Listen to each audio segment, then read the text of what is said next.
이 영상은 제가 겪은 혐오에 대한 이야기로 애드센스 버그로 수익 창출이 막힌 기념으로 노딱 먹을 것 같아 남겨둔 썰풀이 영상입니다. 특정 혐오 표현이나 기타 등등에 별로 필터링을 하지 않았으니 그게 불편하신 분들은 화이팅!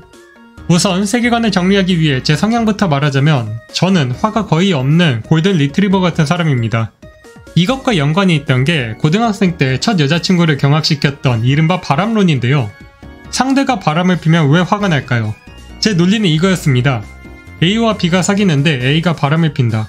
그러면 B는 A를 사랑하지 않게 될 수도 있고 그래도 A를 사랑할 수도 있죠. 그런데 사랑하지 않게 되면 어차피 헤어지려고 이제 남연애인데 화를 낼 이유가 있나? 그리고 여전히 A를 사랑하면 사랑하는데 왜 화를 내지? 이야기를 들은 그 친구는 황당해하며 너 뭐 나한테 숨기는 거 없냐고 했고 그런 건 없이 평범하게 만나다 끝났습니다. 지금은 이해는 되긴 해요. 그 사람에게 화가 나는 게 아니라 낭비된 시간과 감정에 화가 날 수도 있으니까. 하지만 그럼에도 제가 싸우는 걸 너무 좋아할 때가 있는데 게임할 때입니다. 채팅으로 트래시 토크하는 거 재밌지 않나요? 옛날에 지금은 운영하지 않는 PVP 모바일 게임에서 랭킹 1등을 한 적이 있었는데 하필 랭킹 2등이랑 게임하는 시간이 겹쳐서 자주 만났습니다. 그때는 잘 하지도 못하는 영어로 도발하면서 내가 이기면 어린 놈의 시키가 어딜 덤비냐고 놀려도 주고 지면 두고 보자는 식으로 3위 악당 대사도 쳐주면서 놀았었는데 그때가 제가 게임하면서 가장 즐거운 기억이었어요. 고3이라 공부 빼면 다 재밌던 시절이라 그랬을 수도 있고 그때나 지금이나 인터넷 커뮤니티를 전혀 하지 않다 보니 온라인에서의 싸움이란 대부분 이런 식의 WWE의 입만 주고 험한 버전이라니 생각했고 이게 뭐 그리 심각한 문제인가? 라고 생각했던 시절이 있었습니다.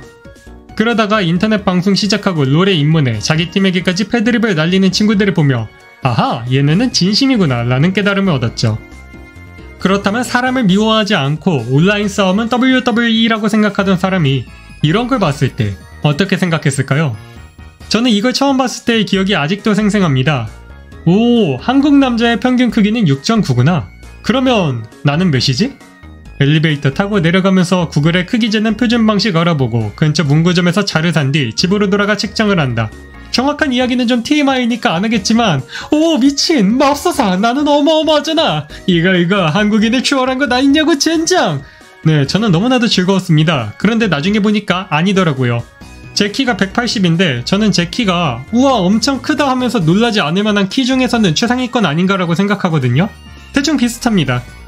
아무튼 나한테 상실감을 준 사람은 이걸 올린 사람이 아니라 이게 구라라고 입증한 사람이라고요. 정말 실망스럽지 않을 수 없구만. 물론 지금 와서는 이것도 이해는 됩니다. 이게 한국 남자 평균 키가 160이다 이런 식으로 했으면 실제로 그보다 작거나 비슷한 사람들도 그게 거짓인 건 다 아니까 그냥 하하 웃기네 맞아 해줘도 문제가 없었을 텐데 이거는 바지를 까고 돌아다닐 순 없으니까 키워드를 오래가도록 잘 골랐다 정도? 아무튼 그렇게 측정을 하는 동안에도 당연히 이런 갈등이 전부 WWE의 일종이라고 생각했다 보니 이게 그냥 재미있었고 처음의 기억이 워낙 재밌었어서 그런가 이제 와서 화내기도 좀 민망해서 그런갑다 하고 있습니다. 그리고 이 무렵 저는 가족들이 있는 중국으로 떠났습니다. 그리고 중국어를 배우는 학교에서 이 영상에서의 사건으로 자연스럽게 한국인들과 멀어져 외국인 친구들과만 놀게 되었습니다. 필리핀 여자 둘, 나이지리아 남자 하나와 같이 지하철 타고 돌아다니면서 관광지나 식당을 다니거나 같이 과제를 했죠. 그리고 저는 외국인과 이렇게 가까이서 소통을 해본 게 처음이다 보니 대놓고 난 아무 말이나 하고 아무거나 다 물어볼 거다.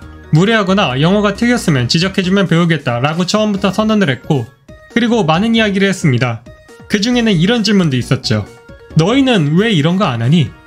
참고로 이 행동은 동양인은 눈 찢어진 것 같이 생겼다는 식의 인종차별 제스처입니다. 그리고 동양인이 흑인에게 눈 찢는 모습을 하며 왜 이런 걸 나한테 안 하냐고 묻는 상황은 대충 어떤 느낌인지 아시겠죠? 그 친구들이 아주 경악을 하더라고요. 그런데 저는 이게 좀 차별의 기준을 잘 몰랐던 게 눈 찢어진 것 같이 생긴 게 나쁜 건가? 그냥 이건 종족적 특성 아닌가? 사실이 아니면 그냥 틀렸으니까 고쳐야 할 수는 있겠지만 이게 그렇게 나쁜가? 이걸 잘 알 수가 없었어요. 내가 생각하는 차별은 직접적인 불이익을 주는 거.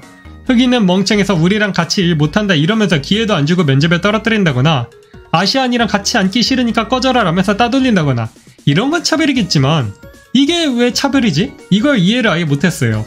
그래서 그 친구들은 이거는 아주 나쁜 행동이며 이런 행동을 하는 사람과는 친하게 지내면 안 된다 그런 식으로 이야기를 합니다.